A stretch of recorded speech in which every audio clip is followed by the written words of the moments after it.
Muy buenos días, soy la doctora María de los Ángeles Núñez Alonso y hoy quisiera hablarles sobre el síndrome de ovario poliquístico. Bueno, para empezar vamos a dar una pequeña introducción hablando sobre la historia. Aunque la historia moderna del síndrome de ovario poliquístico comenzó con el artículo fundamental de Stein y Leventhal en 1935, existen indicios de que el síndrome ya se mencionaba en la época de Hipócrates, donde se encontraron notas médicas de la época donde se referían a mujeres cuya menstruación duraba más o menos 3 días o era escasa. Estas mujeres eran robustas, con una complexión saludable y una apariencia masculina. Sin embargo, no se preocupaban por tener hijos ni se embarazaban, lo que sugiere que podrían haber estado describiendo a mujeres con síndrome de ovario poliquístico. Ya en 1935, Irving Stein y Michael Leventhal presentaron el estudio de 7 mujeres con amenorrea, obesidad, hirsutismo e infertilidad. Los ovarios estaban agrandados entre 2 a 4 veces a la laparotomía, contenían 20 a 100 quistes foliculares con 1 a 1,5 milímetros cerca de la superficie ovárica. Eran de color gris nacarado, corteza hipertrófica, túnica engrosada y fibrótica. Ningún paciente tuvo engrosamiento de la voz, los genitales externos eran normales en la mayoría y aunque en algunas había una marcada hipertrofia de los labios menores, la libido era normal. Estos médicos observaron que varias pacientes menstruaron después de que se les hizo la biopsia ovárica, así que resolvieron resecar entre medio y 3/4 de sus ovarios, removiendo la parte de la corteza que contenía los quistes, suturando con hilo Catwood. En ambos ovarios la resección cuneiforme corrigió el trastorno menstrual y 2 de las 7 mujeres posteriormente quedaron embarazadas, dando a luz 2 niños en su primera paciente, lo que empezó a llamarse luego síndrome de poliquistosis ovárica o síndrome de Stein-Leventhal. Se reconoció por otros y fue ampliado por los mismos autores que demostraron la efectividad de la resección ovárica en cuña para producir un embarazo en 47 mujeres. Tanto en el Manual Nacional de Enfermedades Ginecológicas como en el Consenso de la FLASOP se define al síndrome de ovario poliquístico como un trastorno endocrino-metabólico heterogéneo en su presentación clínica, de probable origen genético influenciado por factores ambientales como la nutrición y la actividad física. El síndrome de ovario poliquístico es el trastorno endocrino más frecuente de la mujer en edad reproductiva, con una prevalencia del 6,5 al 8%.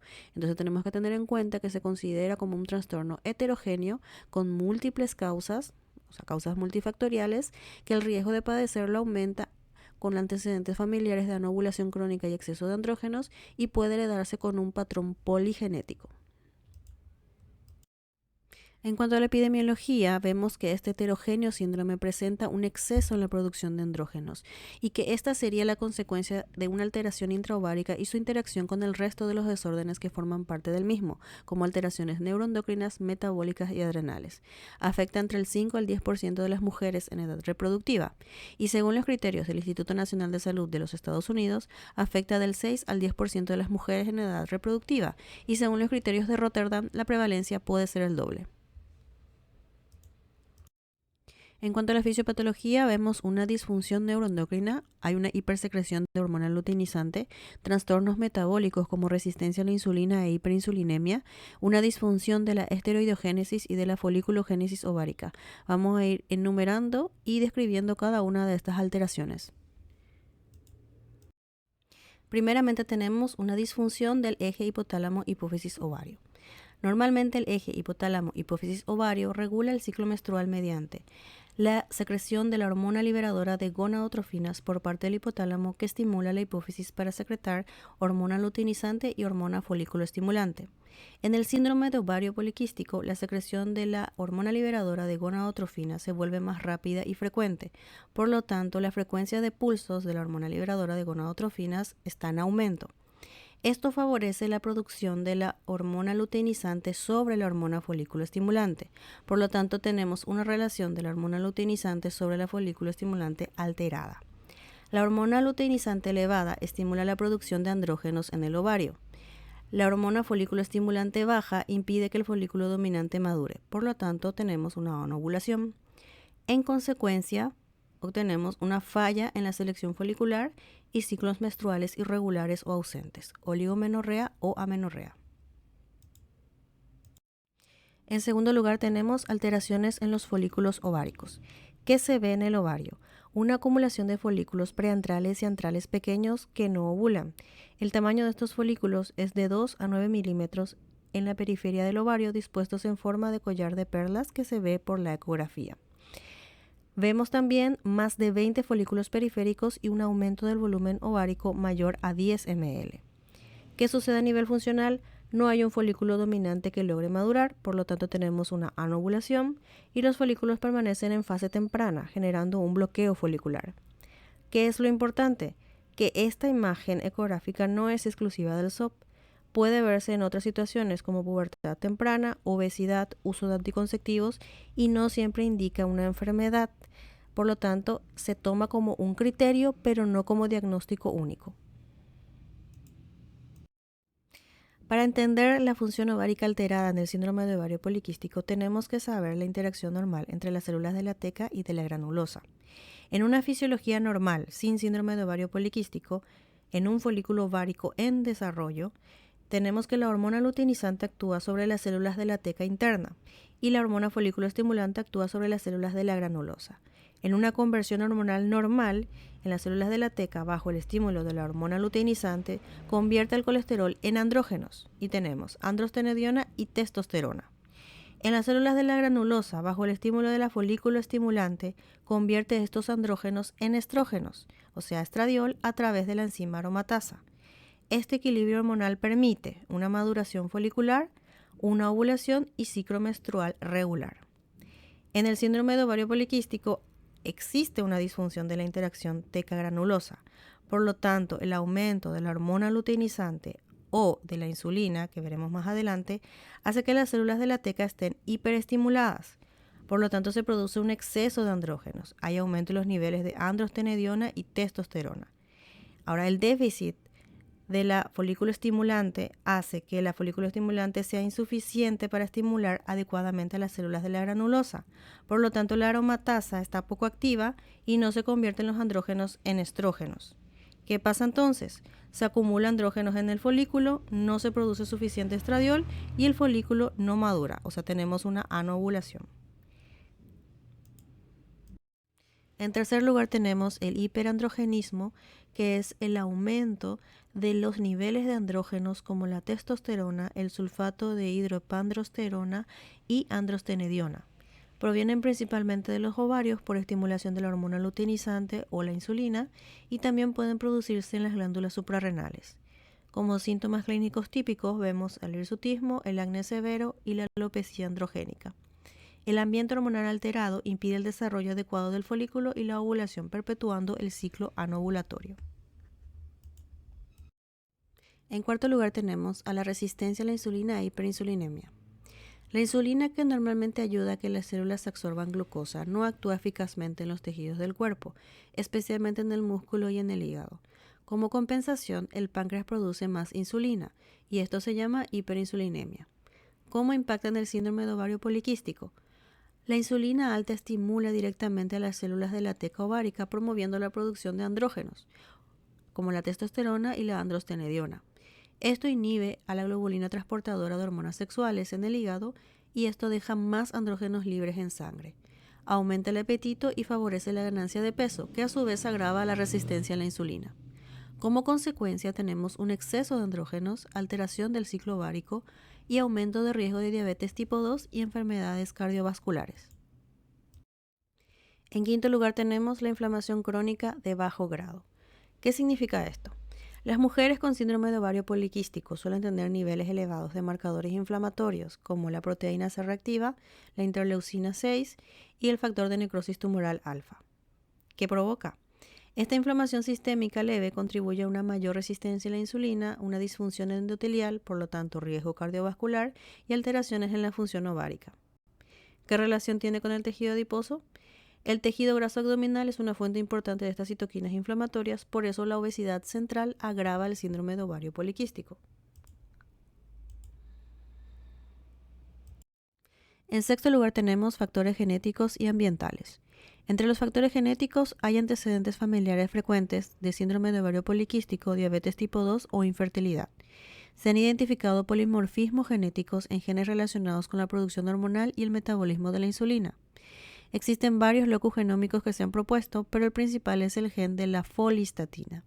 Entre los factores ambientales vemos una dieta hipercalórica rica en azúcares simples, sedentarismo, estrés crónico, disruptores endocrinos como el BPA, y en la epigenética vemos que una exposición intrauterina a andrógenos o factores metabólicos alterados puede programar el desarrollo del síndrome de ovario poliquístico en etapas tempranas de la vida. Ahora pasamos a las manifestaciones clínicas, donde vemos alteraciones menstruales como oligomenorrea o episodios de metrorragia disfuncional, hiperandrogenismo, que se traduce con hirsutismo, acné y alopecia, y la obesidad, en donde vemos signos de acantosis nigricans. En el hirsutismo vemos la presencia de pelo terminal grueso en localizaciones no frecuentes en mujeres, como las mejillas, sobre todo el labio superior y el mentón. En la línea media del tórax también es significativa, y la distribución masculina del vello púbico, que es en forma de triángulo con vértice en el ombligo, el pelo en la cara interna de los muslos y en la línea media de la parte lumbar de la espalda, alcanzando el área interglútea. La virilización, que es la forma más grave de exceso de andrógenos, especialmente por aumento significativo de la testosterona a niveles altos, que se manifiesta como calvicie temporal, tono de voz grave, disminución del tamaño de las mamas, aumento de la masa muscular, pérdida del contorno corporal femenino, donde vemos una obesidad centrípeta, hipertrofia clitoridea. Y la disfunción ovulatoria, donde tenemos antecedentes de disfunción ovulatoria de inicio puberal, como la menorrea, oligomenorrea y otras formas de sangrado uterino anormal. La infertilidad relacionada con la anovulación es a veces el único síntoma de presentación. Valoración diagnóstica. Para realizar la valoración diagnóstica tenemos que tener en cuenta la historia clínica. Las manifestaciones clínicas más comunes son la irregularidad menstrual, signos de exceso de andrógenos como el hirsutismo, el acné y la alopecia, y preguntar por los antecedentes familiares de síndrome de ovario poliquístico. Hay que realizar una valoración del ciclo menstrual. En el examen físico hay que tener en cuenta la antropometría, el índice de masa corporal y el perímetro de cintura, distribución de la grasa corporal y la medición de la tensión arterial. Para la valoración del hirsutismo se tiene en cuenta la escala de Ferriman-Gallwey, donde tenemos una escala donde evaluamos las 9 áreas corporales y cada una se otorgan 1 a 4 puntos dependiendo de la cantidad de vello terminal. Finalmente esto se suma, en donde tenemos grados de hirsutismo leve, moderado y severo, donde leve corresponde a 8 a 15 puntos, moderado 16 a 25 y severo mayor de 25 puntos. Dentro de la valoración diagnóstica tenemos que tener en cuenta los laboratorios, niveles de testosterona total y libre, de hidroepandrosterona, androstenediona, 17-hidroxiprogesterona, la globulina transportadora de hormonas sexuales, la hormona folículo estimulante, luteinizante y prolactina, la TSH, perfil lipídico, test de tolerancia a la glucosa oral con medición de insulina para evaluar la tolerancia a la glucosa y resistencia insulínica. En la ecografía, los criterios ecográficos para diagnosticar una poliquistosis ovárica, según el criterio de Rotterdam, comprenden mayor o igual a 20 folículos pequeños de 2 a 9 milímetros de diámetro o un incremento del volumen ovárico mayor a 10 ml, o ambos. Y basta un solo ovario con estos hallazgos para definir un síndrome de ovario poliquístico. Recuerden que este es un criterio, no es un diagnóstico definitivo. Los dosajes hormonales del laboratorio y la ecografía ginecológica deberán realizarse en fase folicular temprana.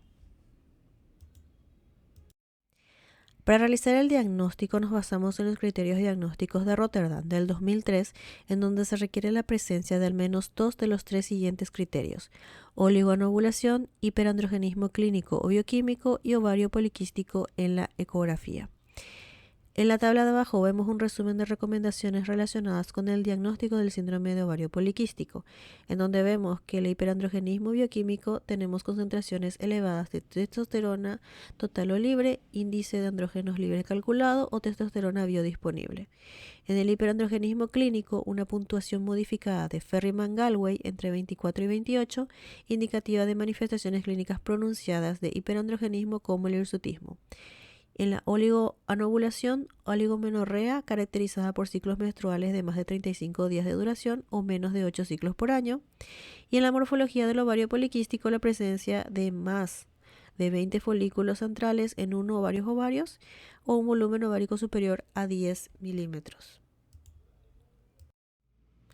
En esta diapositiva vemos una comparación de los demás criterios, aparte del criterio de Rotterdam que utilizamos para el diagnóstico del síndrome de ovario poliquístico.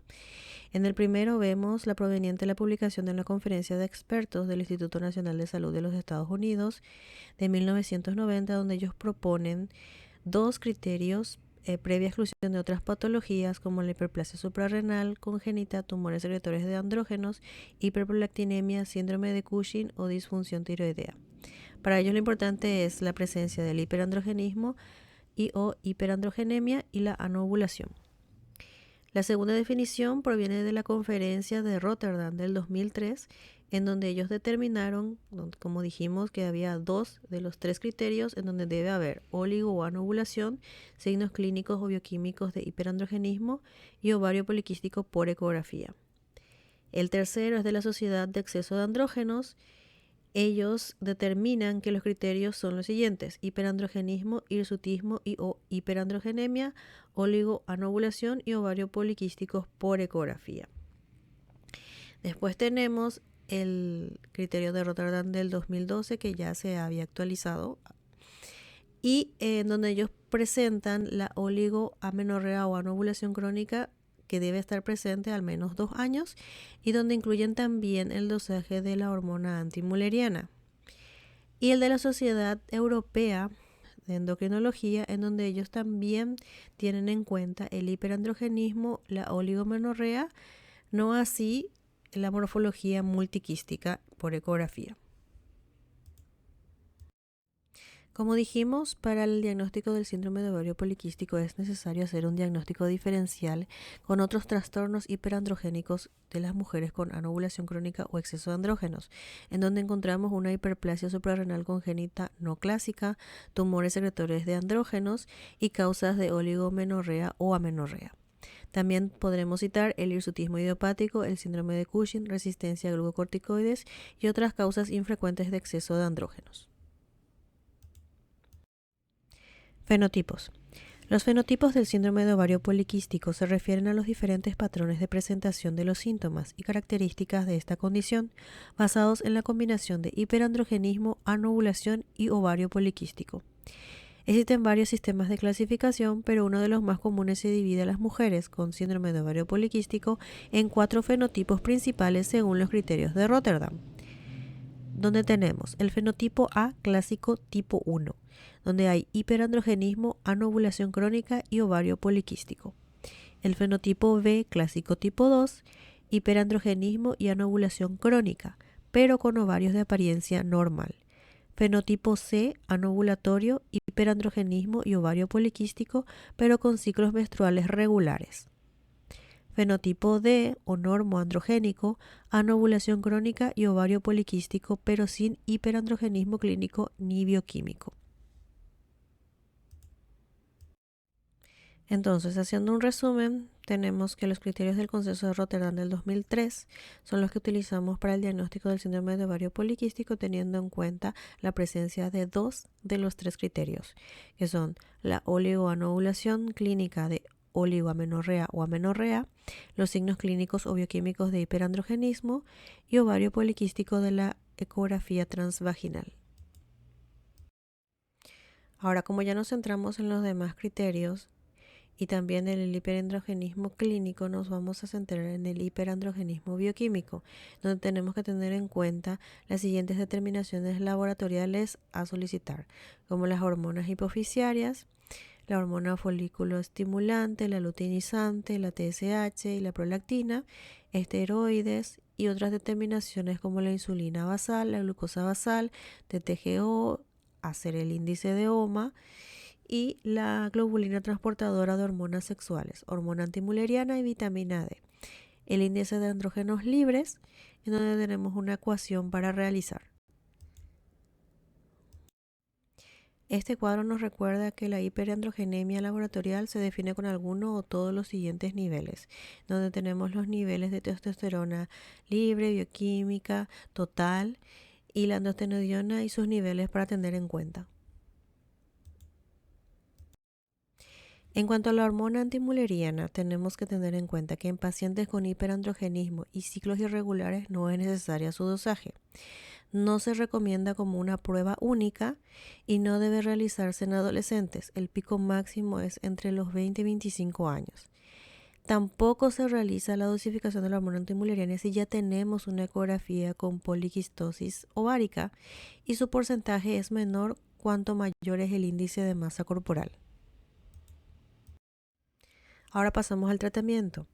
Tenemos que tener en cuenta que no existe un tratamiento universal para el síndrome de ovario poliquístico, que el tratamiento es individual y se adapta a la necesidad de cada paciente, que está orientado a los síntomas y es posible que no sea necesario en los casos leves o que solo requiera un seguimiento, que actualmente no hay medicamentos aprobados específicamente para el síndrome de ovario poliquístico y que los objetivos del tratamiento farmacológico pueden incluir el exceso de andrógenos, la oligoovulación y la resistencia a la insulina, pero que en todos los casos debemos proporcionar un asesoramiento sobre el estilo de vida para prevenir o tratar la obesidad. En cuanto al tratamiento, nos manejamos en 4 pilares que son el manejo general para pacientes sin deseo de gestación, pacientes con deseo de gestación y pacientes con hirsutismo. Empezamos con nuestro primer pilar en el tratamiento del síndrome de ovario poliquístico, que es el manejo general, en donde incluye el cambio en el estilo de vida, ejercicio físico y cambios en la dieta. El screening de diabetes mellitus. En pacientes diabéticas tenemos que instar a los cambios en el estilo de vida e incluir la metformina como primera línea. Realizar un screening de enfermedad cardiovascular en donde tenemos que tener en cuenta la presión arterial elevada, mayor de 140/90, un índice de masa entre 25 a 30 de sobrepeso o mayor de 30 obesidad, circunferencia abdominal mayor de 35 pulgadas y el perfil lipídico con colesterol total mayor de 200. El objetivo del tratamiento de la resistencia a la insulina y la obesidad es la modificación del estilo de vida, cambios en la dieta y en la actividad física, en donde una pérdida del 5 al 10% reduce los factores de riesgo cardiometabólicos, reduce los niveles de andrógeno y mejora la función menstrual y la posibilidad de fertilidad. La metformina mejora la función ovulatoria. No es recomendado de primera línea para el manejo de la infertilidad. Recomendado sí cuando hay intolerancia a la glucosa o diabetes mellitus tipo 2 que no responde a modificaciones del estilo de vida. Inhibe la producción de glucosa hepática y reduce la producción de andrógenos por parte de las células de la teca. La dosis recomendada es de 500 miligramos cada 8 horas. Esto disminuyó la hiperinsulinemia, las concentraciones basal y estimulada de la hormona luteinizante y la testosterona libre. En cuanto al screening del riesgo cardiovascular en mujeres síndrome de ovario poliquístico, tenemos las que están en riesgo y en alto riesgo. Entre las que están en riesgo son mujeres con síndrome de ovario poliquístico con cualquiera de los siguientes factores: obesidad, especialmente el aumento de la grasa central, las fumadoras, las hipertensas, intolerancia al test de la sobrecarga oral de la glucosa, dislipidemia con un aumento del colesterol LDL y colesterol HDL, enfermedad vascular subclínica, historia familiar de muerte prematura por enfermedad cardiovascular, menores de 55 años en familiar varón y menores de 65 años en familiar mujer. Las de alto riesgo son mujeres con SOP con cualquiera de los siguientes factores: síndrome metabólico, diabetes mellitus tipo 2, enfermedad vascular de gran vaso o afectación renal, enfermedad cardiovascular y síndrome de apnea obstructiva del sueño. Ahora pasamos a nuestro segundo pilar de tratamiento, que son las pacientes sin deseo de gestación. En estas pacientes la meta del tratamiento es la mejoría de la alteración menstrual. Y con ellas podemos utilizar anticonceptivos orales combinados en dosis bajas, son más utilizados para el tratamiento a largo plazo y constituyen la terapia de primera línea en estas pacientes. Y las progestinas en las pacientes que no son elegibles para recibir anticonceptivos combinados y se recomienda realizar una supresión con progesterona cada 1 a 3 meses. En cuanto a los anticonceptivos orales combinados, tenemos la primera línea de tratamiento, que son los anticonceptivos orales combinados con baja dosis de estrógenos más progestina antiandrogénica. La menor dosis efectiva es el etinilestradiol de 20 a 30 picogramos o estrógenos naturales. En segundo lugar tenemos el acetato de ciproterona con etinilestradiol de 35 picogramos de primera elección solo en casos de acné severo. de utilización máxima por 6 meses y luego hay que rotar. Y hay que considerar factores de riesgo asociados al síndrome de ovario poliquístico como el alto índice de masa, dislipidemias, hipertensión, diabetes y realizar un seguimiento con el especialista correspondiente para cada caso.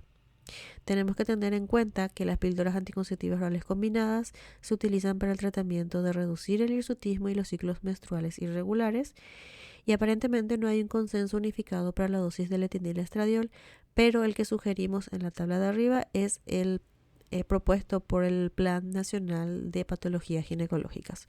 Como segunda línea, los preparados de etinil-estradiol de 35 picogramos más acetato de ciproterona, sopesando entre los beneficios y efectos adversos, incluido el riesgo tromboembólico.